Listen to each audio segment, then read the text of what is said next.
நமக்கு இன்னொரு பிறவி கிடையாது, ஆனா இன்னொரு வாழ்க்கை உண்டு. அதுதான் நித்திய ஜீவன். அதுக்கு தான் முக்தி அடைகிறது, மோட்சம் போறதுன்னு சொல்றோம். எல்லா தெய்வமும் ஒண்ணுதானேனா? எந்த தெய்வத்தை வணங்கினாலும் அதால முக்தி அடைஞ்சுதானே ஆகணும். இல்ல ராஜம்மா, நான் எல்லா வேதங்களையும் ஆராய்ஞ்சு படிச்சேன். கடவுளை வணங்கு, கடவுளை போற்று, கடவுள்கிட்ட பாவ மன்னிப்பு கேளுன்னு சொல்லிருக்கு. ஆனா வேதங்கள்ல எந்த கடவுளுடைய பேரையும் சொல்லல.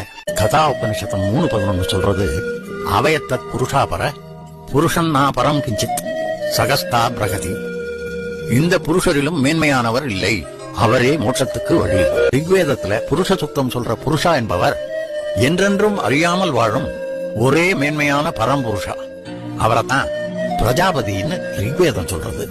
பைபிள்ல 1 தீமோத்தேயு 2:5 தேவன் ஒருவரே, தேவனுக்கும் மனுஷருக்கும் மத்தியஸ்தரும் ஒருவரே, எல்லாரையும் மீட்கும் பொருளாக தம்மை ஒப்புக் கொடுத்த மனுஷனாகிய கிறிஸ்து இயேசு அவர்.